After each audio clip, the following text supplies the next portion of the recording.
Hello everyone, welcome. My name is Adam Welch. I'm here at Greenwich House Pottery. Going to do a little glaze demonstration today, and I'm going to talk about Shino. So this here is a Shino bowl.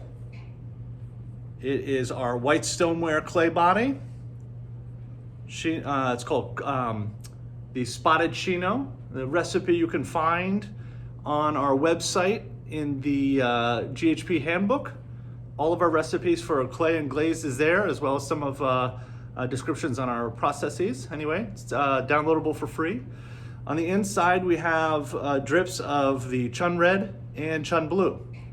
So I'm going to be doing a piece today in Spotted Shino, and I'm also going to talk a little bit about our glaze charts. So our house glaze chart, you can see we have a cone 04, a cone 10, and a cone 6 firing. We bisque to cone 06 here, and we also do a cone 2 neutral firing, a luster and decal firing as well. So here's our low fire glazes. Here's some low fire and washes. And then we have them, here's our cone 10 glazes. And you can see what we do here is we have all of the clay bodies that we utilize, and I'll focus on the Spotted Shino here. So we have our porcelain test tile, our white stoneware, our sculpture or T1, our throwing clay, and then this last tile is just our throwing clay with a red and white slip over it. All right. The reason we have 2 rows is so that we have an example of possibilities, right? The extremes. So what we did is we fired 5 of each different test tiles, and then we used the extremes of both so that people could see what the possibilities were. Chun Red is a great example of that.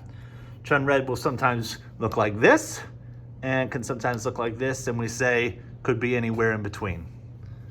So here is our glazed test tiles, and each one is identified by some of its characteristics as well as the recipe written next to it. All right, here we are looking at another chart is our slip under the glaze chart. So here we have in various rows, we have the white slip, red slip, black slip, copper slip, blue slip, green slip, and rutile slip. All right, so the slips are that way across. All right, and then each glaze over top of it. So you can see that this is the white slip with the Ying Ching blue over it. This is the red slip, Ying Ching blue, black slip with the Ying Ching blue, copper slip, blue slip, green slip, and lastly is the rutile slip.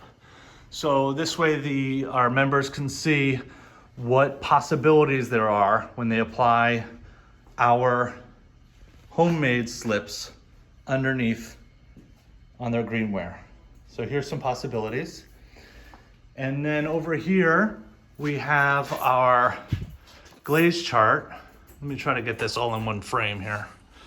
All right, well, that's not possible, but staying back as far as I can, you can see. So this is our glaze chart.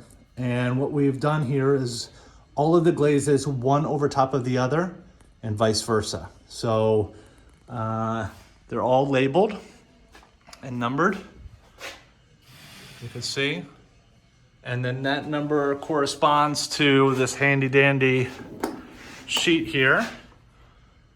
So all the ones, 1 through 21, you can see is white Shino under the various glazes. So Shino goes on, the white Shino went on first, and then the various glazes were put over top of it.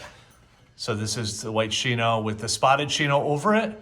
This is the white Shino with our Chun Red over it, and on and on.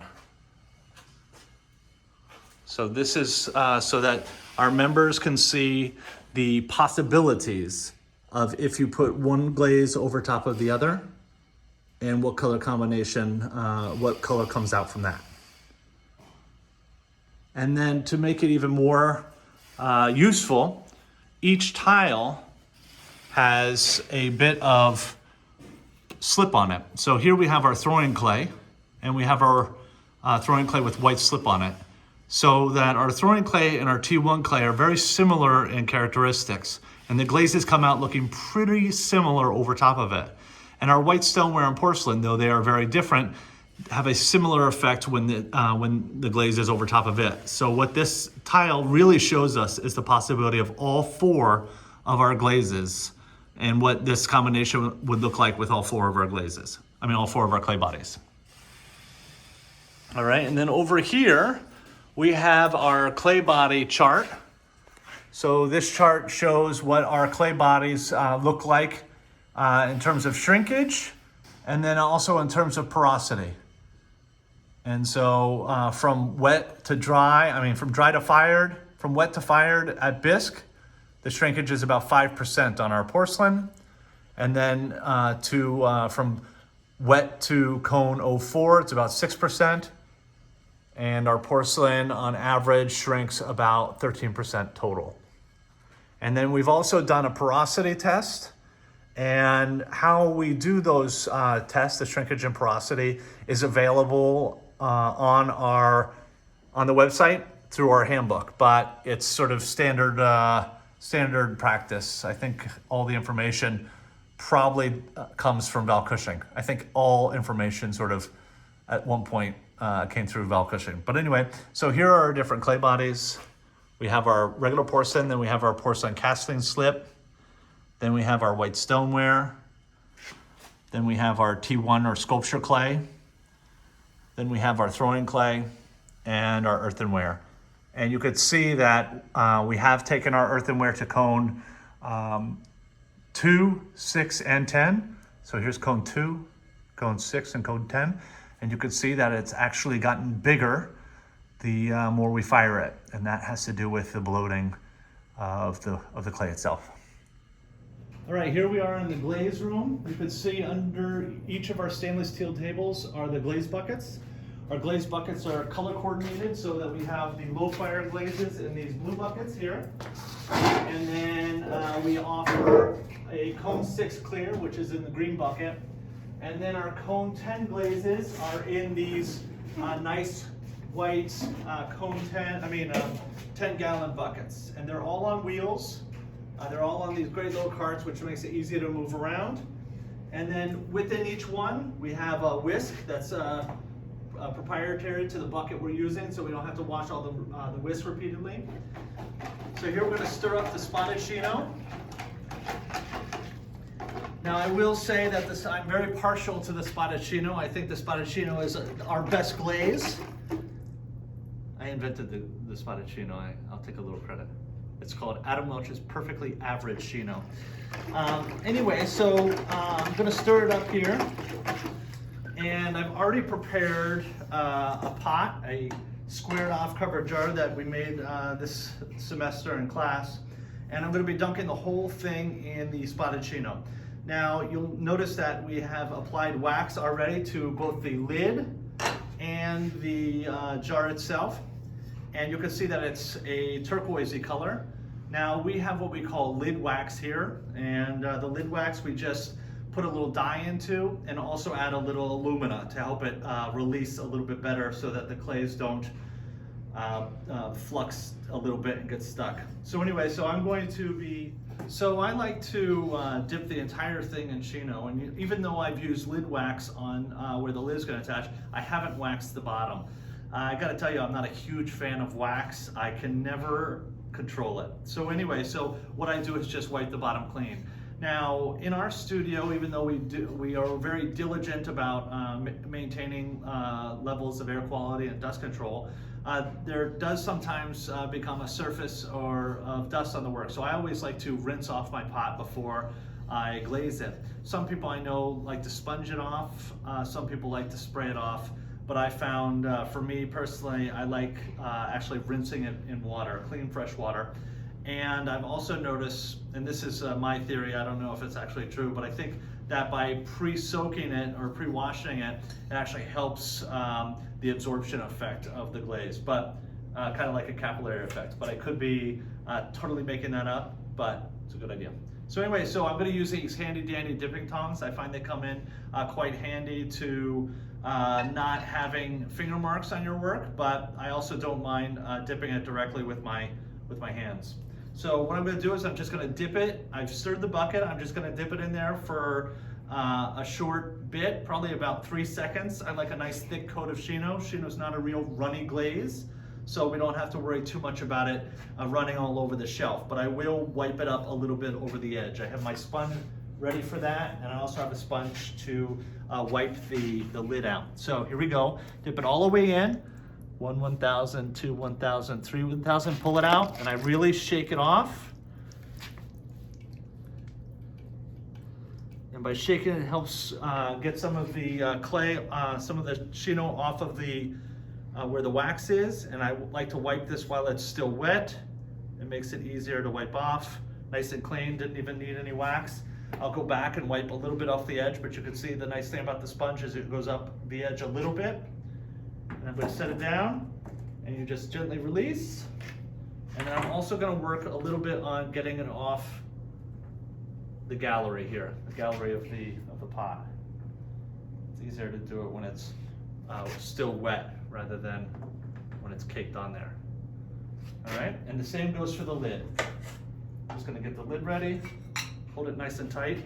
Now this lid, it's got a little wax right here, so I'll be able to set this back down and let it dry sitting up so I don't have to hold it.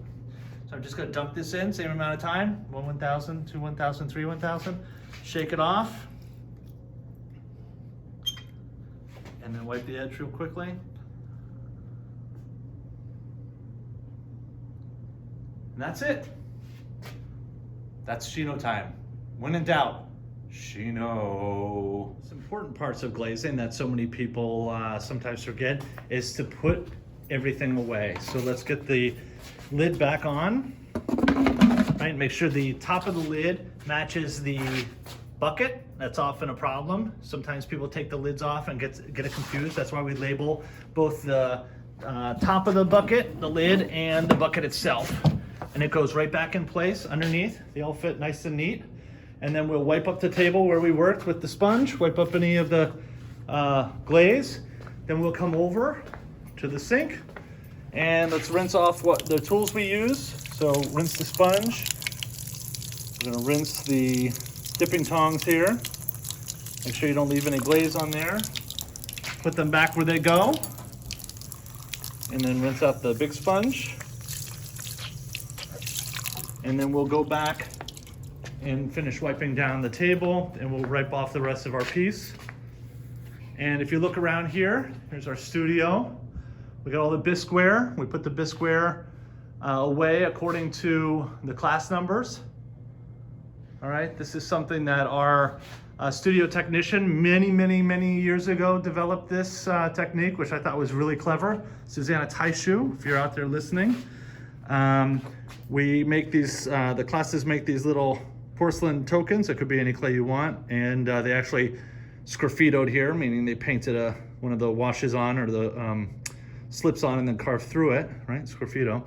And then what you do is you put this inside your greenware so that when they fire it in the kiln, they come out and they know which shelf your piece goes on. And that way, we don't have to sort through all 463 of our students don't have to sort through all the stuff to be able to find their bisqueware.